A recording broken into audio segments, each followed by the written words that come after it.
नमस्कार। आज हमारी टीम देवरिया जनपद के ग्राम सभा मुजरी में उपस्थित है। यहाँ पर हमारे बगल में जो एक सज्जन दिखाई दे रहे हैं, आज ये बाबा साहब के संविधान दिवस इन लोगों ने मनाने का संकल्प लिया है। क्योंकि आज हमारा पूरा देश इसको मनाने के लिए आतुर है, मना रहा है। और हमारे बगल में जो आप सज्जन को देख रहे हैं, इनका नाम विवेक भास्कर जी है। ये बाबा साहब वाहिनी के राष्ट्रीय सचिव हैं, जो इनके अंदर एक बहुत बड़ी लालसा जिज्ञासा है। इनका गर्व सीने जो है गर्वान्वित है कि मुझे इतना बड़ा पद हमको मिला हुआ है, तो निश्चित तौर पे मुझे बाबा साहब के बताए गए रास्ते पर चल करके और पीढ़ी के लिए मुझे अपने प्राणों की बाजी लगानी पड़ेगी, तो लगाने के लिए तैयार हैं। आइए हम विशेष बातें इनसे आप सज्जनों तक भेजने का प्रयास कर रहे हैं। सर, आज हमारा पूरा देश बाबा साहब के बारे में कुछ जानकारियां इस देश को परोसने का काम कर रहे हैं। इस विषय पे आप क्या कहना चाहेंगे सर? सबसे पहले तो आप मीडिया बंधु को बहुत बहुत धन्यवाद देते हैं, आभार प्रकट करते हैं कि आप लोगों ने मुझे बोलने का मौका दिया। जी। आज पूरे देश समाजवादी पार्टी पीडीए के लोग बाबा साहब डॉक्टर बी.आर. अम्बेडकर के जो संविधान को रचिता है वो दिए। आज उनके उपलक्ष्य में पूरे देश में संविधान दिवस 26 जुलाई 1902 में महाराज छत्रपति साहू जी महाराज ने जो आरक्षण दिया था, उसके बाद हमारे बाबा साहब डॉक्टर बी.आर. अम्बेडकर ने इसको आगे बढ़ाया। आज उसी के उपलक्ष्य में पूरे देश में, जनपद में, हर गांव मोहल्ले में इस मनाया जा रहा है। सर, डॉक्टर भीमराव अम्बेडकर साहब ने हम देशवासियों के लिए शिक्षा के प्रति कुछ कह गए, वो क्या कहे थे? बाबा साहब कहे थे कि शिक्षा वो शेरनी के दूध है, जो जितना पिएगा उतना दहाड़ेगा।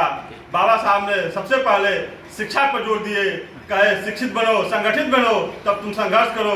क्योंकि बिना शिक्षित संगठित हुए, बिना शिक्षा के, बिना संगठित हुए आप लोग कोई काम नहीं कर पाएंगे। इसलिए पहले शिक्षित होइए, फिर संगठित होइए, फिर संघर्ष करिए। आज ये मनवादी लोग जो संविधान के द्वारा छेड़छाड़ कर रहे हैं, ये कुछ कथित लोग, इसके रोकने के लिए हमारी पीडीए ने, माननीय राष्ट्रीय अध्यक्ष श्री अखिलेश यादव ने जो पीडीए का नारा देकर इस विरोधी सरकार को 2024 में धराशायी किया, ठीक उसी प्रकार पूरे आज दलित समाज माननीय राष्ट्रीय अध्यक्ष जी के निर्देशों पर चलते हुए आज पीडीए के नारा को लेकर 2027 में, आने वाले 2027 में हम लोग पीडीए की सरकार बनाएंगे। पूर्ण बहुमत से समाजवादी पार्टी की सरकार बनेगी। सर, डॉक्टर भीमराव अम्बेडकर साहब कहा करते थे कि अभी आपने कहा भी कि जो जितना पढ़ेगा, जितना शिक्षित होगा, उतने दहाड़ेगा, वही आगे बढ़ेगा। लेकिन ये सरकार अभी 30 विद्यालयों को, प्राइमरी विद्यालयों को बंद कर दिए। सर, इस विषय में क्या कहना चाहेंगे, जहाँ शिक्षा की बात आती है? सर, ये सरकार शिक्षा विरोधी, बेरोजगार विरोधी, ये कभी नहीं चाहती है कि शिक्षा, हम गरीब बच्चों को शिक्षा दें, रोजगार दें। ये सरकार रोजगार विरोधी है, शिक्षा विरोधी है। और आगे क्या कहना चाहेंगे सर बाबा साहब भीमराव अम्बेडकर के विषय में? मैं यही कहना चाहूँगा कि बाबा साहब ने जो हम लोग को शिक्षा का अधिकार दे के गया, जो हथियार दे गया, उस पर गरीब, दलित, पिछड़ा, वंचित, मजलूमों के आगे बढ़ने के लिए कहा गया। लेकिन ये जो कथित सरकार है, ये नहीं चाह रही है कि आगे बढ़े। हम सभी लोगों से पूरा एक बार दलित अपने पिछड़े मजलूमों के भाइयों से आग्रह करते हैं कि आप अपने बच्चों को प्राइमरी विद्यालय जो सरकार ये बंद करना चाह रही है, उसको आप बंद ना होने दें। क्योंकि आने वाले समय बहुत दिक्कत होगी। अगर आप लोग इस समय सजग नहीं होंगे तो निश्चित रूप से आने वाले समय में बहुत दुर्गति और दिक्कत होगी। क्योंकि ये सरकार चाह रही है कि जो पढ़ेगा वो सवाल करेगा। सरकार नहीं चाह रही है कि ये लोग पढ़े लिखे हमसे सवाल करें। इसीलिए ये कांवड़ यात्रा तमाम तरह के लोग बीच में लेकर भरमा रही है। तो हम यही लोगों से अपील करते हैं कि भाई आप लोग अभी सजग हो जाइए। आने वाली 2027 में पीडीए सरकार बनाइए। राष्ट्रीय अध्यक्ष जी कहे, हमारे राष्ट्रीय अध्यक्ष जी माननीय श्री अखिलेश यादव जी ने कि अगर जैसे मेरी सरकार बनती है जो भी विद्यालय मर्ज होगा मैं किसी विद्यालय को बंद नहीं होने दूंगा। दूसरी बात एक और कहा है कि अगर ये विद्यालय बंद होता है तो ये पीडीए के लोग हर उस विद्यालय को चालू करेंगे, जाकर पढ़ाएंगे लिखाएंगे, दूर कहीं बच्चों को नहीं हम भेजने देंगे। उसके लिए हमारे नेता ने बहुत संघर्षशील बहुत कड़े शब्दों में कहा है, इसके हम लोग जरूर। सर एक चीज़ और आपसे हम जान लेना चाहेंगे कि अभी हमारे जो प्राइमरी विद्यालय के बच्चे हैं, प्राइमरी विद्यालय के बच्चों को राशन वगैरह पैसे वगैरह भी कुछ दिए जाते हैं, लेकिन उसमें जो अधिकारी हैं, जो कर्मचारी हैं, जो नेता हैं, उनके बच्चे प्राइमरी विद्यालय में नहीं जाते हैं सर। देखिए सर, ये तो है जब तक नेता अधिकारी के बच्चे प्राइमरी विद्यालय में नहीं जाएंगे उधर अपना बच्चों को ध्यान आकर्षित नहीं करेंगे, क्योंकि जो प्राइमरी विद्यालय में टीचर हैं तमाम लोगों के लिए काम दे दिया गया है, बिल्लो बना दिए, फलाना ठिकाना बना दिए। उसमें ये दिक्कत हो गई कि वो लोग पढ़ा नहीं पाते हैं। जो गरीब के बच्चे आते हैं राशन के नाम पर, खाना के नाम पर जाते हैं, जबकि वो भी नहीं मिल रहा है। इस सरकार जब से आई है कि विद्यालय के भोजन हर चीज़ बंद कर दी है। अब ये बताइए जो विद्यालय मर्ज किया जा रहा है 5 किलोमीटर दिया जा रहा है विद्यालय, वो बच्चे अब जो 1 किलोमीटर नहीं पढ़ने जा रहा है वो 4 किलोमीटर पैदल कैसे पढ़ने जाएगा। मैं चाहता हूँ सरकार से कि इस पर संज्ञान ले और जो विद्यालय मर्ज किया जा रहा है इसको रोका जाए। सर ये कहीं हम मानते हैं, हमारा पूरा देश मानता है, कथा कथित लोग जिस चीज़ को थोड़ा बाबा साहब के ऊपर टिप्पणियाँ कर दिया करते हैं, इस विषय पे क्या कहना चाहेंगे? अज्ञानता है सर कहीं न कहीं। जो पढ़े लिखे लोग नहीं है, जो अज्ञान है, वो तो बाबा साहब विश्व के तीसरे नंबर के विजेता, 1 नंबर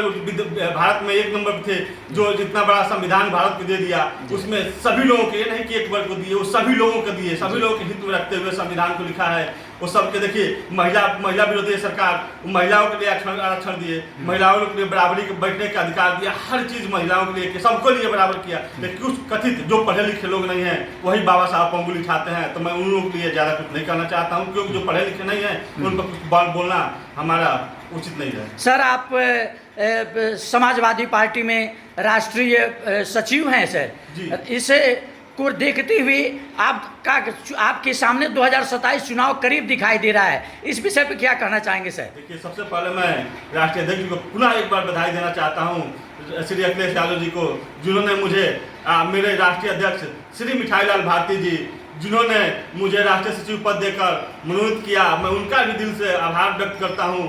अब मैं उनको आश्वासन दिया कि सर मुझे जहां जाना पड़ेगा अपने राष्ट्रीय अध्यक्ष श्री अखिलेश यादव जी के लिए एक खून की कतरा बहाने के लिए मैं तैयार हूं। जहां भी मुझे जरूरत पड़ेगी मैं उनके लिए हर कदम चलने के लिए तैयार हूं। मैं देखिए एक वार्ड नंबर 41 सलेमपुर भाजपा आंशिक से जिला पंचायत चुनाव लड़ने के लिए मैं तैयारी कर रहा हूँ। अब मैं उनके लिए सलेमपुर विधानसभा रामपुर कारखाना दोनों विधानसभाओं में मैं हमेशा दौरा कर रहा हूं। मैं चाह रहा हूं कि आने वाली जो मेरे दलित पिछड़े लोग हैं, दलित के लोग हैं, वो मेरे साथ काफी जुड़ रहे हैं और यही ढूंढ रहे हैं कि जैसे 2027 आए हम लोग श्री अखिलेश यादव को पूर्ण बहुमत से सरकार देकर बनाएंगे। सलेमपुर विधानसभा की जनता में काफ़ी आपका नाम चर्चित है सर, सारे लोग आपके नामों से पहचानते हैं, जानते हैं, कहीं ना कहीं आपका लोगों के बीच में काफ़ी लगाव रहता है सर। तो अगला चुनाव आप